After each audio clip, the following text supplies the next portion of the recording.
Oh, there you go. Yeah. All right, bet, Valley bet, Cooking. bet. Welcome, man. Was good. Welcome. Was good. Peace.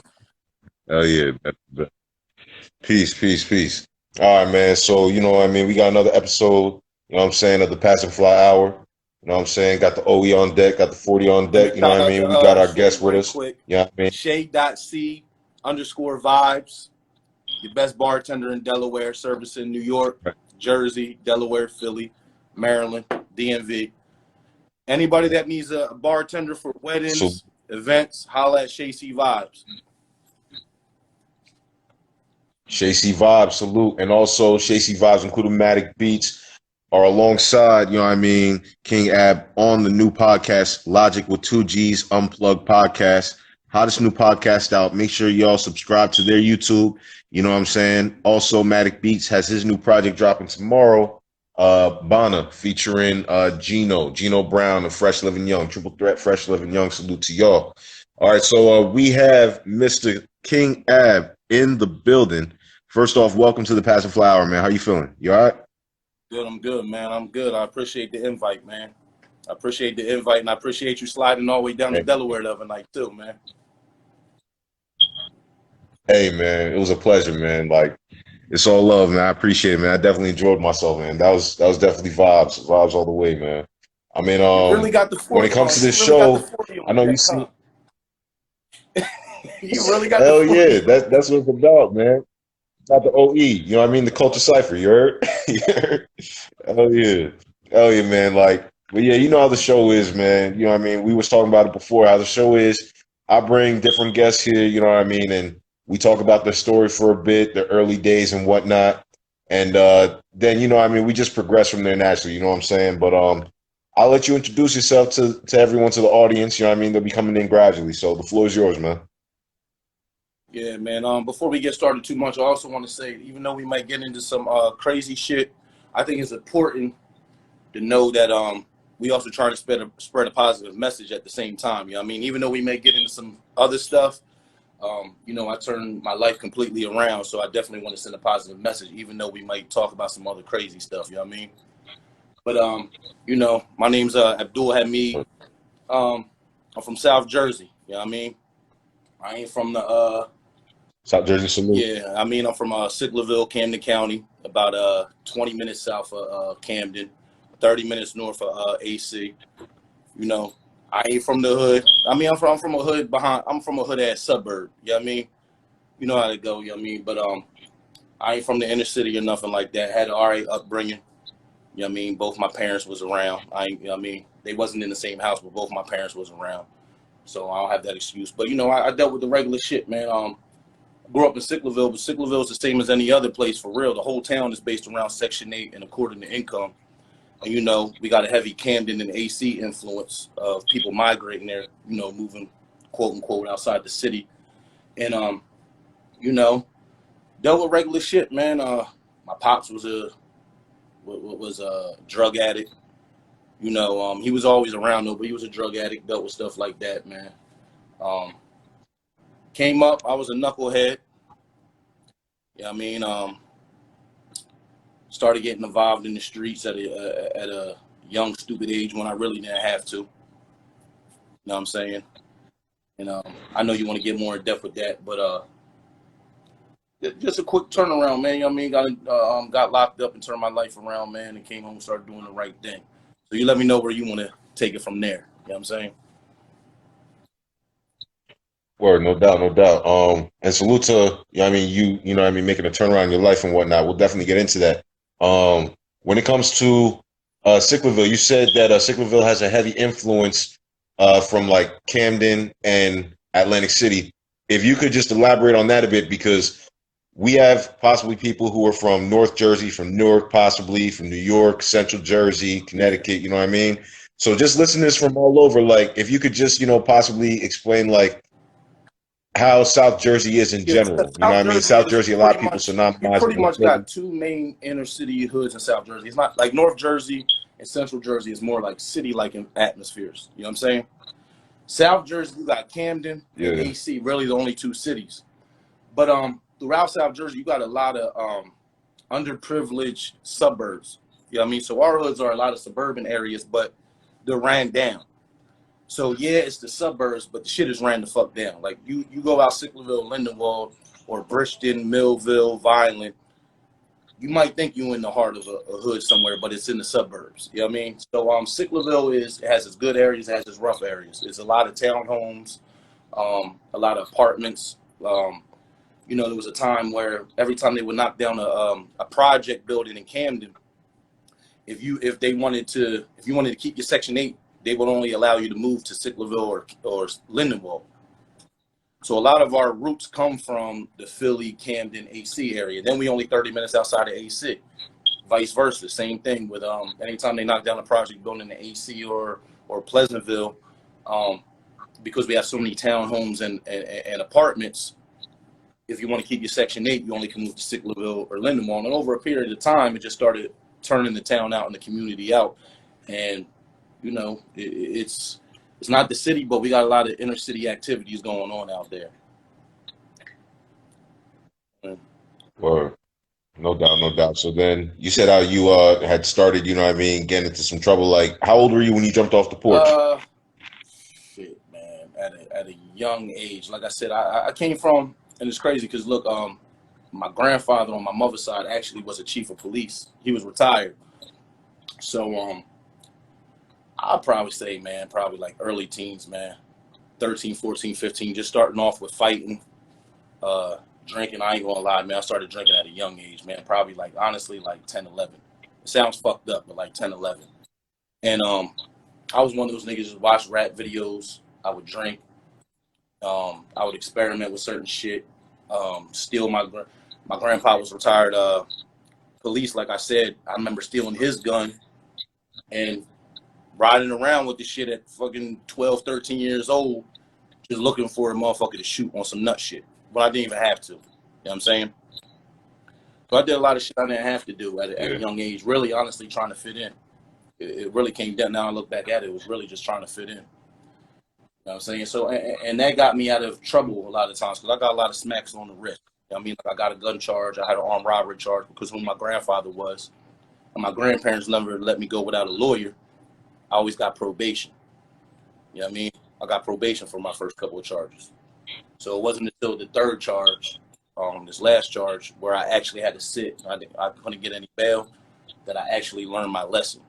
Because you can sit here and say, your grandparents pay for a lawyer, you get 5 years probation, 3 years probation, you learn your lesson, yeah. I really didn't because I never really spent the night in jail, so I'm just saying, yeah. So I'm thinking it's going to be like this every time. You feel me? So not until I was older, when I was 19, I committed my last crime, when I actually had to sit in that jail cell. That's when I really started making the change. You know what I'm saying? So if you could take us to that time, like what year was that, and like where, and like if you just illustrate what happened then. You know what I mean? That one time where it was more than a slap on the wrist, where it was like, when you actually did some time out in the It was wall. an armed robbery, man. It was an armed robbery. I was known for, man, I would rob anything from drug dealers to establishments.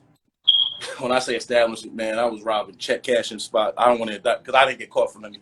I was doing smack. I was running in stores, taking the cash registers. I was on some crazy shit, man. I was riding around, drinking, smoking, listening to Siegel and Styles P, thinking I was living that shit.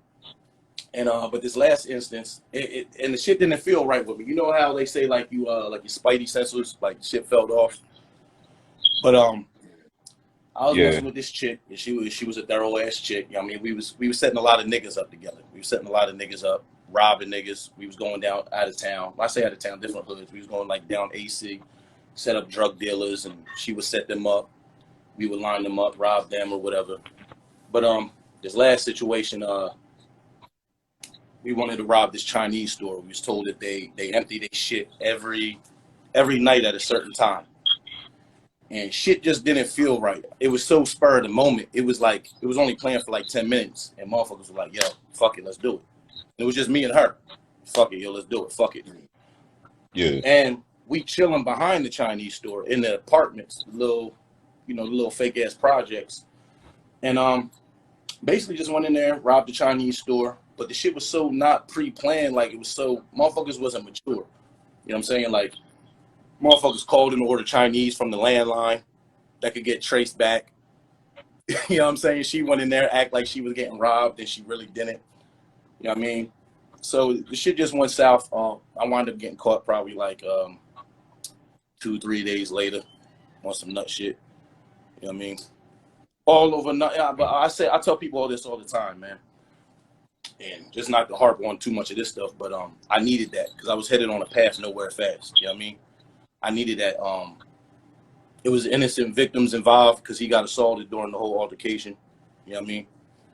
He got assaulted bad, so I never reached out to the man after that or anything. But I hope him and his family is good.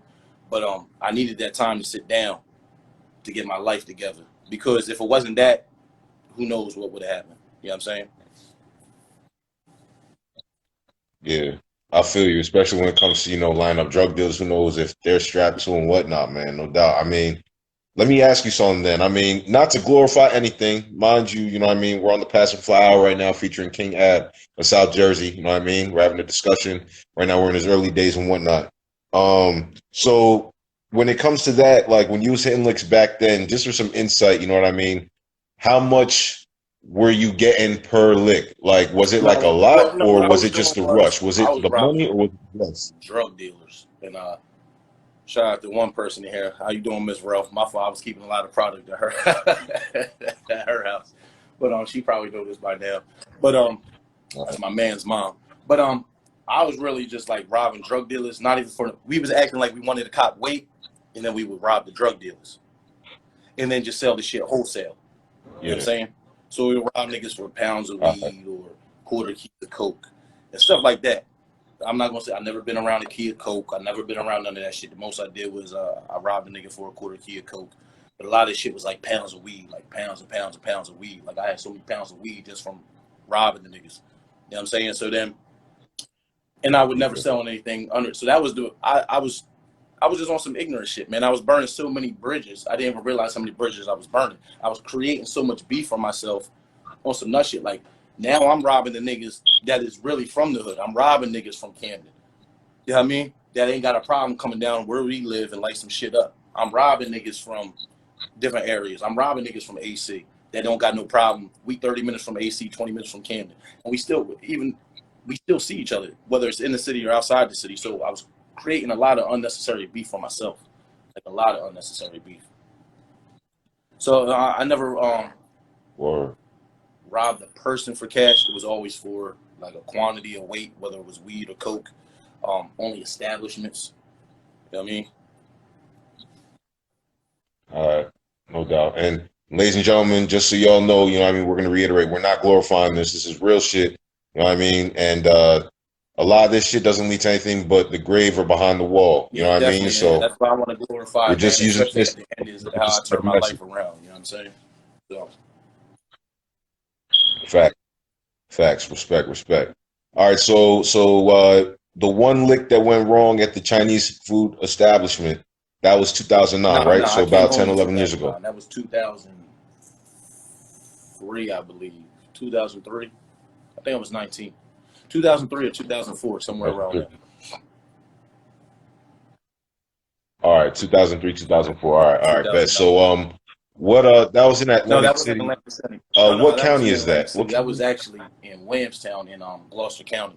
But it was on the borderline of Gloucester County, Camden County. That was in Gloucester County, in Williamstown. Yeah. Gloucester County. Okay, so you went to Gloucester County Correctional At first, Unit, right? I went at GCCU. first, I went to Gloucester County.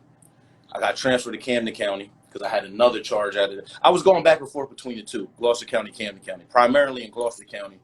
But I had other charges I was still fighting at the same time in Camden County because Sicklerville and Williamstown are side by side, but it's two different counties. So you know how that goes. So I had Yeah, charges in yeah. Sicklerville and stuff like that I was still fighting at the time on top of this charge. So I would be in Gloucester County, and then I might be in Camden County for 2 weeks, come back to Gloucester County, then back to Camden County for 3 weeks fighting that. Like, so it was just a bunch of back and forth, some nut stuff. I mean, I feel you. Yeah, like I mean, I've been to county before, and I know how it is. Like people may think that they could just lay their head and do their time, but most of the time, you be picking up your bunk cushion, which is built like a cardboard piece And of that's the paper. You know crazy what I'm thing, saying? and And that's the be crazy moving back thing in and the forth. county, and that's You the know what I crazy thing in mean? the county like Gloucester County, right? It has its fucked up areas in the county like Yeah. Paulsboro, Glassboro, but predominantly the county is predominantly white. When you go to the county jail, it's like 95% black, and the county jail is fucked up. Hmm. But you in a predominantly white county. That's the crazy thing is Gloucester County as a whole, Yeah. it has its hood areas, Glassboro, Paulsboro, certain couple other areas, but the rest of the county is predominantly white. But you go to the county Yeah. jail, and there's a straight hood jail. It seems like they only locking up niggas from the Correct. hood areas in Gloucester County, Woodbury, Glassboro, Paulsboro. You got a county that's like 90% white, Yep. but the jail is like 95% black. Exactly. I can relate. I went to 2015. I was in Monmouth County Correctional Unit. You know what I mean? Monmouth County, you got Asbury Park, Neptune, you know what I mean? Which are very similar to like a Sicklerville. You know what I mean? You know what I mean? But then when you look at the whole county, it's mainly like Jersey Shore pretty much. You got Howell, Homedale, Farmingdale, Freehold, Manalapan, you know what I mean? Jackson. Predominantly white neighborhoods, predominantly white towns. But when I was in the county, Yeah. all black. All black. You know what I mean? So, you know what I mean? That's how it is. You feel me? But let's dig deeper. You know what I mean? When it comes to that, you were you were behind the wall for 6 years between Gloucester County and Camden County. What was your experience? Because you said this was the first time that you had really spent the night in jail, where you would see and be like, "All right, you know what I mean? I got to fight my case and whatnot." How did you adapt, and what was it like when you initially were there? You know what I mean? Like, were you nervous at all? Were you like, did you try to put up a front in a way to try to, you know what I mean? We all know the stories and, you know what I mean? All those kind of things when it comes to first going to jail. But how did you deal with it for like the first month? You know what I mean? My How was your first month behind, you know what I When I mean, in first jail? got locked up, I remember going to the police station, and I swore I was going home. I swore because, like I told you, I had a gun charge that I copped out to. I got probation when I was 18 because I had a lawyer, and my grandpa came to my defense, who was an ex police chief of Winslow, which is the Sicklerville Falls in Winslow Township. Then I had an armed robbery case. I had another armed robbery case. I got probation for that. So when I caught this, I thought I was going home. They was like, "Nah, you going to the county." I was like, "Well," I remember my parents asking what my bail was and me asking what bail, and there was no bail at first. There was no bail. I said, "Damn." I said, "There's no bail. Like I'm actually getting locked up." So I went to the county. It was the middle of the night, and I really didn't know what to expect. I really didn't Yeah. know what to expect. I was nervous. I was nervous as shit because even though I was out here in the streets doing all this crazy shit, I ain't never been in jail. I didn't know what to expect. I was 19. I think I was 19. And I remember just coming out early in the morning when they buzzed the doors for breakfast. You know what I mean? And I just remember Yeah. being nervous as hell. I was like, I don't know what to do. I don't know who to gravitate to. And I wound up seeing my man's actually or whatever. He was actually going home the next day. He was finishing up a county bid. And he saw me. And then I wound up seeing a couple people I saw in there. But when I was in there though in the county time, I was putting on the front. And I tell people all the time, I honestly learned my lesson the first month I was locked up. I really did. Now, I might have came home and did something totally opposite. But as soon as I was in there for that first month, I was like, yo, I ain't never coming back to this motherfucker. Now, I want to let motherfuckers know that. I did whatever I had to do to survive, put on a front. Fortunately, I'm a fighter, man. Like, unfortunately, I was a violent motherfucker. Like, I love violence. Anybody that know me, unfortunately, I got anger issue problems. I love fighting. I love violence. So, like, it kind of fit right into my realm, the prison and jail system, unfortunately, because yeah, I might be from Yeah. Sicklerville, but I don't give a fuck you from Jersey City, Patterson, Newark, Passaic, Asbury, AC, Camden. We in these walls. We can get it shaking. You want to take it to the knives, you want to take it to the fist. This is what I do. At the end of the day, we in here. But I did put up a front, man. I remember the one time, man, I was going back and forth to court, and I came back and I told my bunkie how to use the bathroom. When you got to use the bathroom, you got to put the towel up. I closed the door. This is in the county jail. I remember just crying because my first plea they came at me with was 25 years. because those probation charges now get turned into prison charges because I have 2 violation of probations. So I had 3 years for the gun probation, right. 5 years for the armed robbery probation. So now that actually gets turned into an 8-year prison sentence because I violated. And now to this. So the first plea, not the first plea, the first offer that came at me was 25 years. I remember putting up the towel over the window like, yo, I got to take a shit. And I remember just, crying. For real, like dead ass crying. And then waiting like 5 minutes after that, clearing up my shit, making sure nobody see my shit, just coming back out in the day room, acting like everything normal. I'm like, I can't, 25 years, what the fuck am I going to do? So I was definitely putting on the front. I was definitely putting on the front at first. I was definitely because I was scared as shit on the inside. But if you let motherfuckers know you scared, they're going to take advantage of you. Yeah. Yeah, that's how it is. Yep. Correct. That's wild, man. So how was it afterwards? Like, when did it get to the sentencing? Like, did you reach a plea deal? How did it get to the point, and then where were you transferred then? Because some people may not know, county jail usually is kind of like a holding space for people who are awaiting trial. And then whatever verdict that you reach, you either get sent to a prison facility or you serve out the rest in county. So how was that? Like, how county jail works in Jersey is you have your certain pods waiting for, like, if you're going to prison, if you're already sentenced, or if you're waiting trial or to plea out.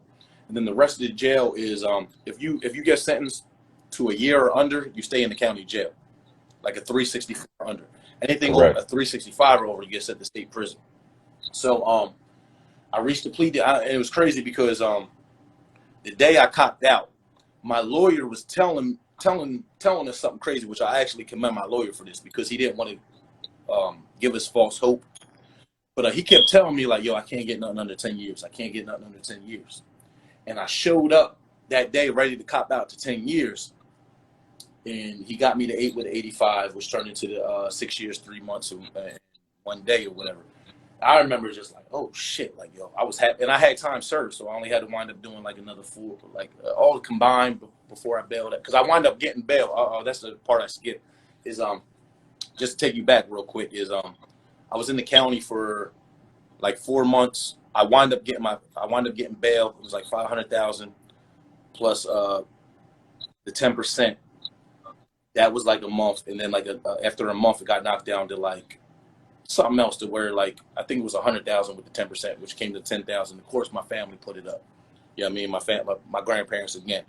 I mean, neither one of them are alive no more. I feel bad. You know what I mean? And neither one of them were alive to see me turn my life around neither. They both passed away while I was incarcerated.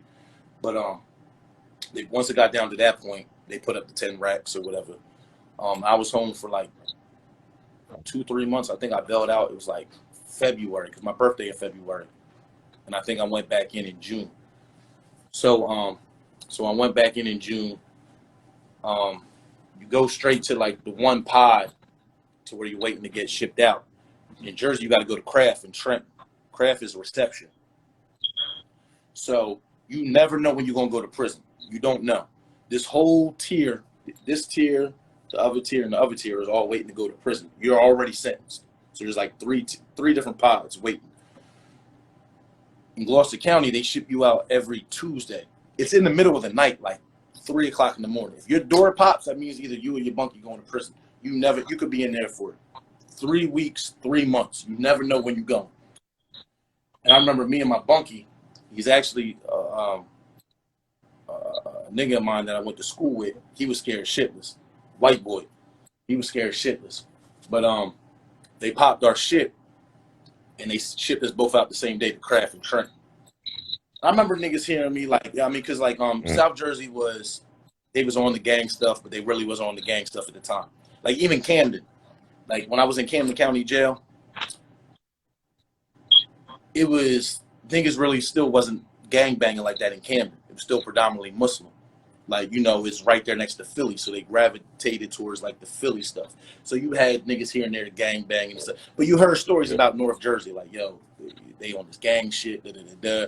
So everybody from South Jersey, like, no, yo, we stick together. Like everybody from South, yo, we stick together. We don't do that gang shit, da-da-da, it don't matter.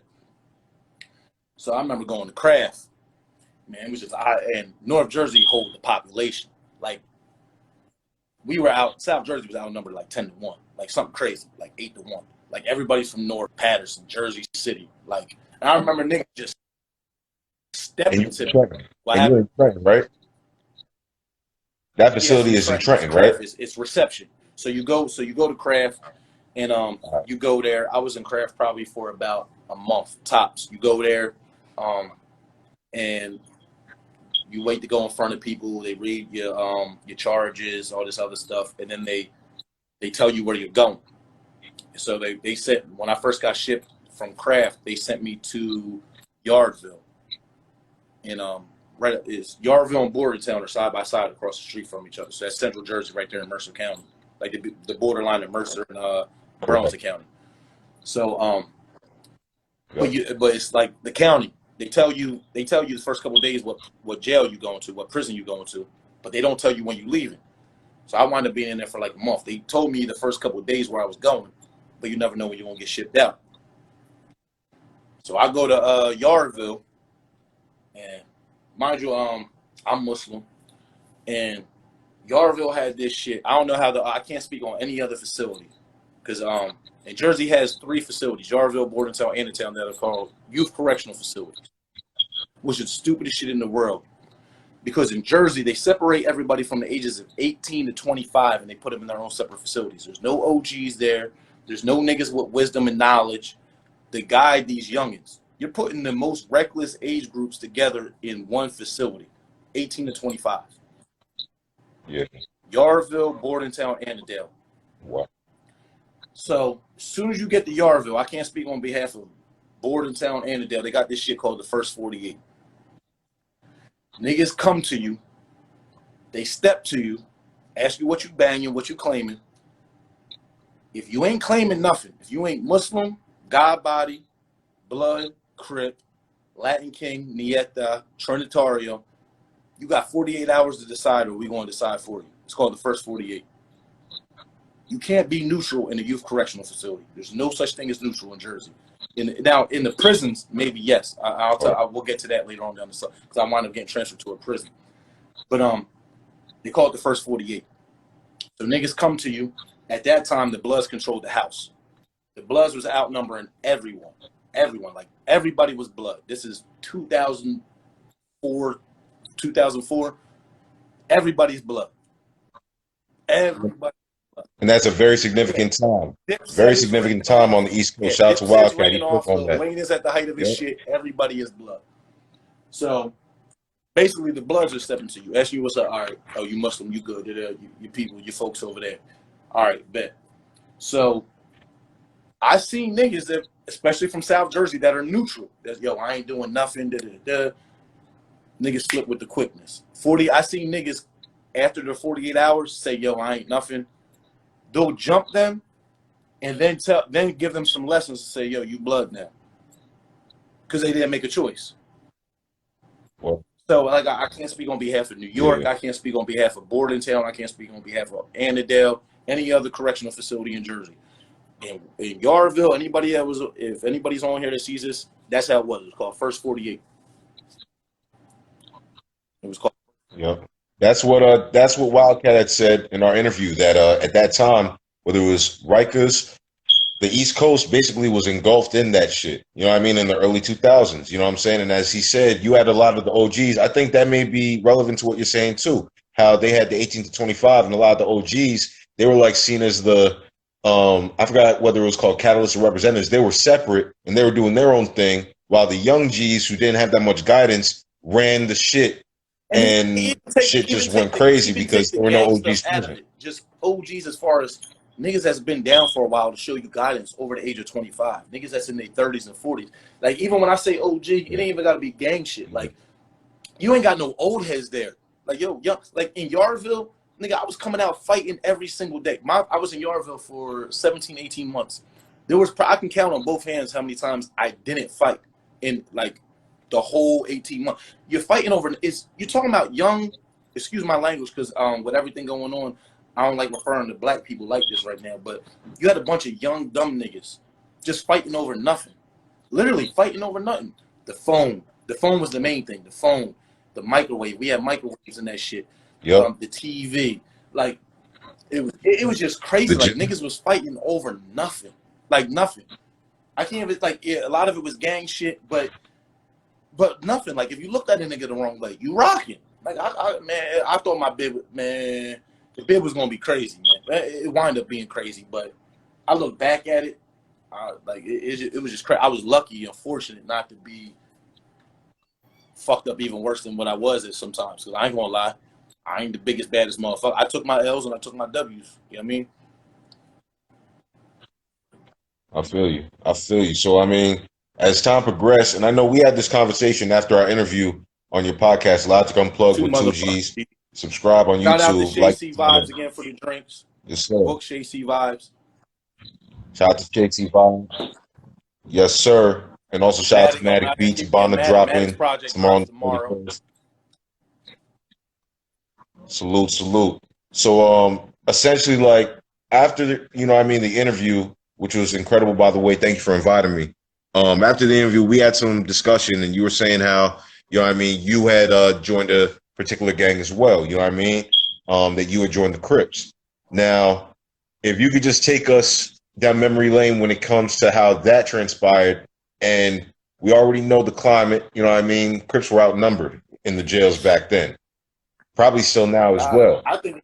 So how did that happen, and what made you choose that? I'm not even gonna say I chose it. I'm gonna say it chose me. For the simple fact is, any one of my Muslim brothers will tell you, it was a big thing. It was a big rift in the Muslim community and in the prison system. Oh, hold up! Shout out to Wildcat. Pardon me. Shout out to Wildcat, OG, Wildcat. non-Trey Billy's. Wildcat is in the building. Salute to Wildcat. All right, continue, bro. In the Jersey prison system, it ain't no different than New York. You know what I mean? The Crips were vastly outnumbered. So, I was Muslim. And, at that time, a lot of Crips were joining Islam, and I wholeheartedly believe in Islam. So I'm not going to sit here and say they joined for protection or whatever, but we know they more than likely did. So when a lot of Crip homies started becoming Muslim, a lot of the Muslims didn't want to defend them. I find myself damn near being the only Muslim in the whole compound in Yarville defending the brothers, because at the end of the day, man, we're not a gang, we're a religion. So, but I find myself like really rocking with these brothers, like a lot of brothers from Newark, especially Newark, that were Grape Street at the time. Crips period were outnumbered like 10-1, 12-1, something crazy. Like Grape Street is big now, but in the early 2000s, Grape Street wasn't as big as it is now in Jersey. Because right now, Grape Street is probably the biggest gang in the whole state of Jersey. Like point blank period. Grape Street is probably the big. Back then, it wasn't cool to be Grape Street. It wasn't cool to be Crip. So there was this one particular instance where this brother named Latif from Newark, brother named Hanif from Newark. Both these brothers were down. Unfortunately, they caught a body and took another black man's life that happened to be blood. And a brother named Yusuf from AC. All three of them was Grape Street. Brother Yusuf had a big ass BK underneath his eye. Didn't stand for Brooklyn, still for blood killer. And I remember this one particular day. It was us four. I always served the chow, and I want to say it was the Shine homies, the G Shine homies, but and it was about like 15 of these niggas. It was about 15 of these niggas, and they came and they told me, they said, Muz, step aside. I said, no. They accepted Islam. I ain't going. And mind you, and this ain't to throw shade because I'm not going to throw the other Muslim brothers' names out there, but there was probably about 4 other Muslim brothers that retreated, went to their cell, stepped aside. Once you take your shahada and you say La ilaha illallah, I'm going to respect you as a Muslim. So I wound up rocking with them. I wound up getting hit with a mop ringer. I got sent to St. Francis Hospital in Trenton. They had to ship me out. And my shit was fucked up. I got fucked up defending these brothers. Okay. So I wound up coming back to Yarville like 2 weeks later, back into the facility. And I got into a situation with this police. Mind you, that was just one of many instances of as I was defending the Crip brothers that were accepting Islam. Now you had your Crip brothers, you had your Crip homies that weren't accepting Islam and were just rocking out. They would tee off on some blood niggas and then go to PC. So we had this one particular CO named Skyler. He was an asshole. You know what I mean? I got into it with him. Not in physical. I got into it with him on some verbal shit. So we go to the yard, and I come back. Mind you, I'm not Crip. I'm Blood. So I'm not Blood. I'm not Crip. I'm Muslim. So I come back, and my whole cell is torn apart from the police. My mail, everything. So he comes to me, and the police know I'm defending the dudes that's turning. The police was on some shady shit too. Like the police is shady as hell. Like, you really gonna stick up for him? You know he only Muslim because he Crip. You know he really ain't Muslim. Like, the police tell you all this bullshit to try and make you not turn you against each other. You know what I'm saying? So the police come to me. This one police scholar come to me with this letter. It was like, yo, and he slashed. Mind you, I'm not this stupid. No one in prison is this stupid. He slashed all the B's out of my letter. He's like, oh, you Crip. I'm like, come on, man. Because me and him got in an argument over some dumb shit. I'm like, yo, fam. I was like, for real? Like, that ain't even my stilo. Like, why would I do some nut shit like that? Like, I wouldn't even do, like, knowing I could get so I got labeled That's as some wild shit, yo. that group, threat group, and they sent me to GU. Because nobody know what GU is. GU is gang unit in Jersey. They sent me to Northern State in Newark. So this is what these foul motherfuckers do. Is even though I'm not Crip, I've been defending the Crips though. I've been defending the Crips that turned Muslim. Crips that ain't turned Muslim, I ain't been defending them. I've been defending them, the Crips that turned Muslim. So I go to GU. They put me in GU gang unit in Jersey, man, in Northern State. It's a cage, man. It's a cage. You're 23-1. And because Crips were so outnumbered, mind you, I'm labeled as a Crip, but I'm still not a Crip. They put me in a fucking cage with all Bloods. I'm talking about. And mind you, sorry to interrupt you, bro. 23-1. For those who are listening, 23-1 means 23 hours inside the cell, 1 hour outside on the yard or in the mess hall or whatever. It's some bullshit and it sucks. All right, continue. Pardon me, bro. Man, this shit is. Man, this shit ain't but so big. You come out for your 1 hour, nigga. I'm talking about, and anybody knows Newark. There's a million dreadheads out this motherfucker. Everybody got dreads. Everybody's Blood. And I'm out there. I'm like, yo, this is some wild ass shit. This nigga set me up to get killed. Like, this nigga really set me up to get killed. Fortunately, I knew my man Homicide, who was actually he was 9 Trey. He was 9 Trey, head buster.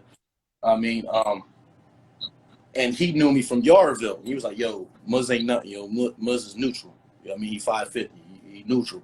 You know what I mean? But what wound up happening was probably like a week later, and when I was locked down, there was other Grape Street brothers there. And reputation grew that I was defending the brothers. So they wind up stepping to me and hollering at me. And they was like, yo, whether people want to say it's official or not, I ain't officially get loped in. I ain't get jumped in. I ain't get none of that shit. Really, it just came down to like, yo, you one of us. You sticking up for the brothers. You one of us. And I ain't gonna hold you, man. I was on some rebellious shit. If everybody else was turning blood, I wanted to do something opposite. For real. So the niggas was like, yo, you rocking with us. You know what I mean? And from that day forward, and it was crazy is from the time I became Grape Street, I had less encounters than I did before I did. I had more encounters when I was just, and I'm still Muslim, when I was just Muslim defending the brothers. To then after that, I wound up beating my charges, mind you. I wound up beating my charge. I was in gang unit for about 3 months. And shout out to all the Blood homies, man, because, yo, they respected me. They all knew me from Yarville. And that was the one thing was, man, real gangsters recognize gangsters, was I'd never backed down. And then when I came out and I said I was Grape Street, it wasn't like I was Grape Street and I became Muslim. I was Muslim and then I became Grape Street. And I believed in the cause. And again, I want to go back to the here and now was another black man that looks like me is not my enemy no more. Another black man can't be my enemy right now. I want to make sure we get back to that core message at the end of this interview is, I don't give a fuck if someone's Blood or another Crip set. You can't be my enemy. You can't be my enemy. With everything going on in society and the country right now, you can't be my enemy. You just can't.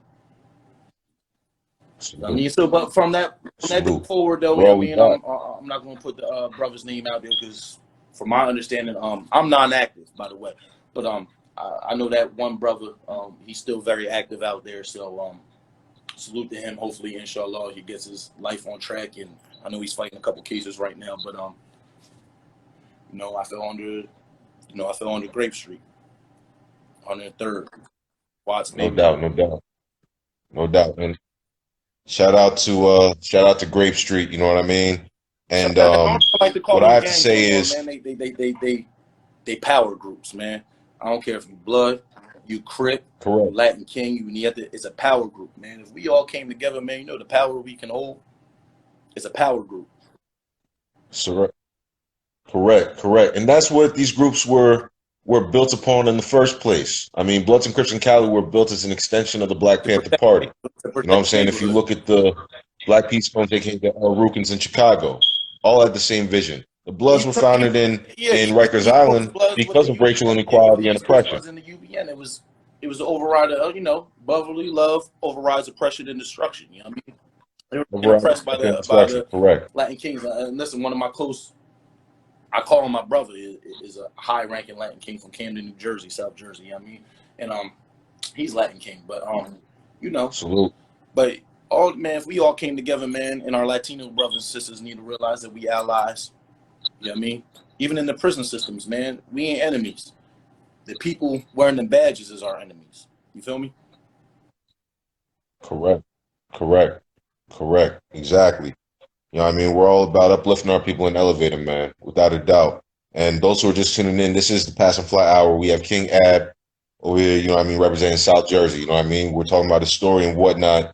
And let's make the transition into the next part of the story, which is just as important as the earlier part of the story. You had gotten out and came home The day Michael 2009, Jackson died, correct? June 25th, 2009. Yeah. The Same day, same because I day? remember being pissed because my mom and my wife, mind you, I got married as soon as I came home. Um, they was crying. Congratulations. They was Congratulations. crying over Michael Jackson. I remember being pissed, like, yo, y'all crying over this nigga and I just came home. Like I remember being pissed that day. I'm like, yeah, I mean, no shame, Jay. You know what I mean? But I remember being pissed, like, God because I bless the remember earlier that day, word. the white chick Farrah Fawcett died too, and my mom's was emotional about that. What? Yeah, you know, I mean, I'm half white, so my mom was really emotional about that shit. My mom Italian, so she was really Farrah Fawcett and all this other shit. What? You know what I mean? But June 25th, 2009, I came home. No doubt. I had a crazy first cut. My first week I home was remember crazy, man. I came home on a Thursday. I gave my wife a ring on Friday. I bought a car on Saturday and got married on a Monday, man. That's beautiful. Yeah. That's beautiful, man. Beautiful, yo. So, I mean, I remember that day too when he died. I was actually in a band and we had practice, and our drummer was on Twitter because Twitter just started popping, and he was like, "Hey, yo, Michael Jackson died." And we were like, we thought he was joking. You know what I'm saying? Like that shit bugged me out. We was just like, "Word." That shit was wild. But yeah, continue, man. So you said when I once came you got home, even though I was getting altercations in prison, I want to say this was, and it's important for anybody viewing this, was my mind frame was already established of I wanted to come home and do the right thing. So don't take what I'm saying. I wanted to keep doing this fuck boy shit, because that's what I call it fuck shit. You know what I mean? Like, I just did what I had to do. I already knew in the back of my head I wanted to come home and do the right thing. I knew that. I just had to make it home. Feel me?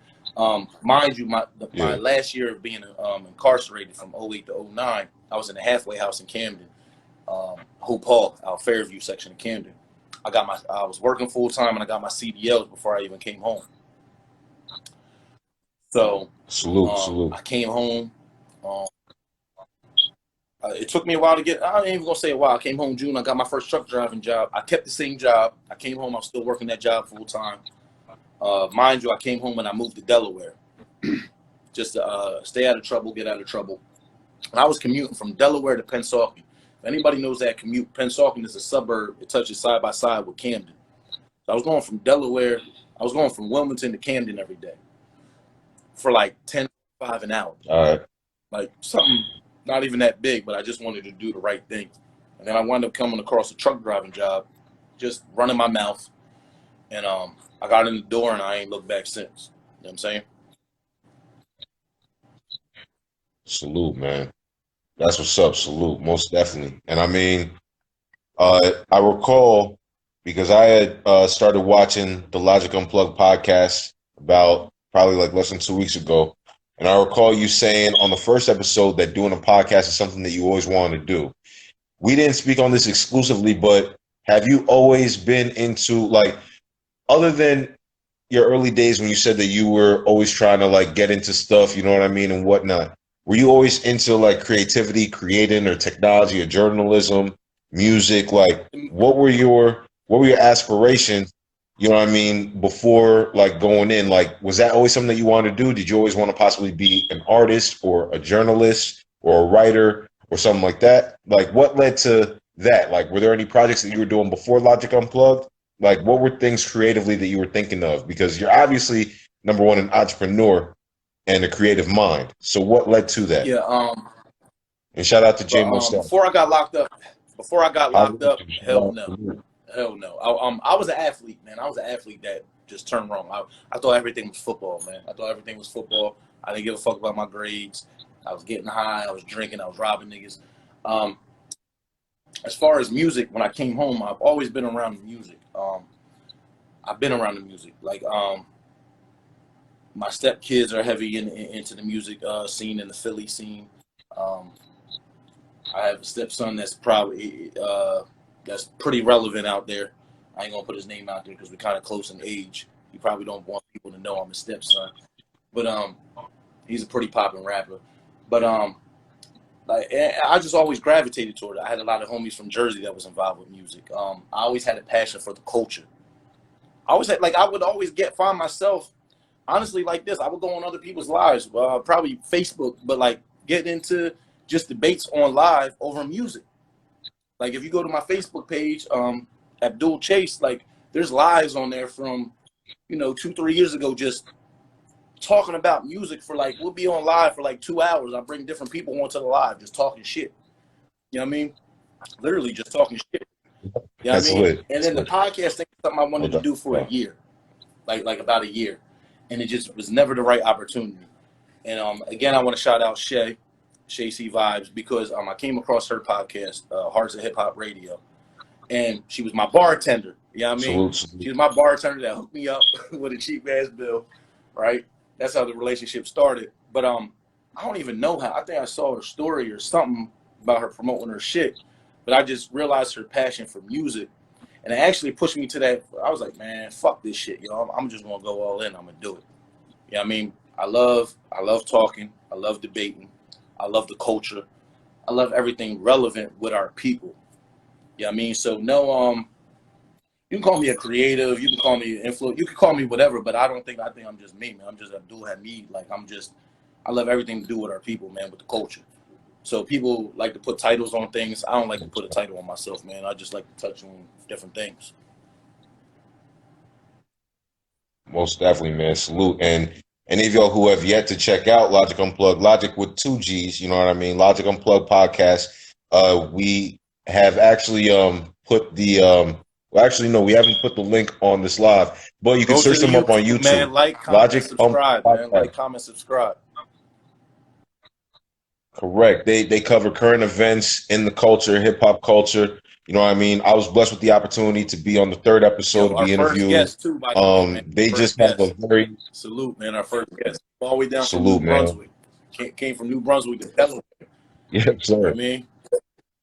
Yo, it was definitely an honor, man. Definitely an honor, man. And I definitely want to support y'all, because y'all podcast, number one, I was impressed by the quality of what you guys were working with. When I walked in the studio and just seeing everything from the mics, the cameras, the headphones, the backdrop, I was like, yo, like they really doing this. And I already knew that before when I watched the first 2 episodes. Like my wifey right here, y'all probably can't see her, but she over here on the phone. She always on Facebook. But anyways, but anyways, you know what I mean? We was watching the second episode and she was like legit into it. You know what I mean? I think y'all were talking about Kanye, and she was like legit like debating with y'all. You know what I'm saying? Yeah, cool. Yeah. She was legit. I think it was so like the three of y'all were like debating, and she was like, oh yeah, that's right. And then she was like, oh shit, you know what I mean? And I was just like, word, like y'all got something special with that podcast, you know what I mean? So salute to y'all, man. For real, like I'm looking forward to the episode with me on it, future episodes, and any support y'all want from me or need from me, I got y'all. You know what I'm Shout out to saying? Matic too. Y'all got Shout my out to Matic support. Beats, man. Project drops tomorrow. Want to plug him again. Correct. Correct. Shout out to Matic Beach, Gino Brown. Shacey Vibes, if y'all want anything with bartending or mixed drinks, she makes the best fruit and henny mix. I was litty. I couldn't even drive home that night. You know what I'm saying? I had to crash at Right Matic's here, you crib. said, I'm gonna be mad you posting right here, man. Yo, she was The mad. wifey was mad. The I told wifey wife was I'd be mad on when my I come way in home the the next morning. day. Yeah, you was there. You was there when I called her. I was like, hey, yo, babe, Yeah, I'll be yeah, I home was at there. 7 in the I was morning. You know what I'm I saying? I said, I'm can't going drive. right around the corner. So I'm good. I gotta listen. I Word. gotta, man. We be getting Word, sauce. I man. gotta But start yeah, Ubering bro. to them joints, man. Cause I be getting sauced up there, man. I got yells. I gotta Yeah, chill, man. no doubt. Yeah, you were saying that before. Yeah, man, definitely. I mean, me, I caught a DUI 7 years ago, and I ain't trying to catch another one because them joints are serious. I couldn't drive for 2 years. That was some shit. Taking the train, the bus to work, 2 hour commutes. I ain't playing that shit no more. You heard? So most definitely, safe driving. You I'm heard? catching Word is Uber. born. But yeah, man. I mean, listen. Exactly, Ubers. But yeah, man, listen, we closing in on an hour, and I know IG usually times us out. So what we're gonna do is first, I want you to announce anything that you have coming up, whether it's with Logic Unplugged, your own solo endeavors, and whatever you have to say to the young G's. You know what I mean? I know we got a lot of kids out here who may be listening to this music. Me, I love gangster rap. You know what I mean? But there's a lot of kids who can't discern reality from entertainment. A lot of kids, they can listen to NBA Youngboy and they'll end up trying to get a Glock and shooting up their corner store. You know what I'm saying? So you, someone who has experienced things and the consequences as a result of specific choices, what do you have to say to the young ones in addition to what do you have going on for your own brand, for yourself in the future and What beyond? I want to say is, man, is with this interview, with telling these stories, it ain't to glorify nothing. It's to show that you can come from harsh backgrounds, wherever it may be, do some fucked up shit where you think your life can't turn around and turn it around. Like I'm at a point in my life, man. I've been home 11 years now. The most I've gotten since I've been home has been a speeding ticket or something like that. I make 6 figures a year legitly. I got rental properties in Wilmington. Um, it can be done, man. Shout out to Chris. Shout out to Chris Salute. Foreman also at RAMG Studios because me and him are working on a reentry program right now in Wilmington as far as helping brothers coming home. That's something I really want to do is helping brothers come home from prison that afford them opportunities with jobs and getting trades and stuff like that. And there's actually a lot of stuff out there. They just don't make it readily accessible where we know about it. I was fortunate enough to have 2 counselors in my halfway house to put me on the game. But there's a lot of people out here not putting these brothers on the game because if we can nip that in the bud with brothers coming home, brothers and sisters coming home from prison system, getting sufficient jobs, making sufficient living, that'll end a lot of this recurrent cycle. And then we still got a lot of fighting to do with getting laws changed and stuff. But I think my fight is helping with the reentry program. So that's something I got coming on. Look out for that. Stay tuned with that with me and Chris Foreman. Like I said, we got the podcast, Logic Unplugged with 2 motherfucking G's. You know, Shay gonna hopefully get her Hearts of Hip Hop Radio up and popping again. Maddie's gonna keep making these beats out here. Salute. And Shout out to yep. Matic Beach, Bonda The tomorrow. message to Logic these young first. niggas, man, is don't be influenced by this music. Cause I was someone that was influenced by this music. Like you mentioned NBA Youngboy or whoever, you know what I mean? But I was that nigga going around really wanting to live Styles P and Beanie Siegels raps on some nut shit. Like riding around, Yep. getting high, drinking, just wanting to rob niggas, looking for an excuse to shoot at a nigga. Doing a bunch of nut shit for no reason.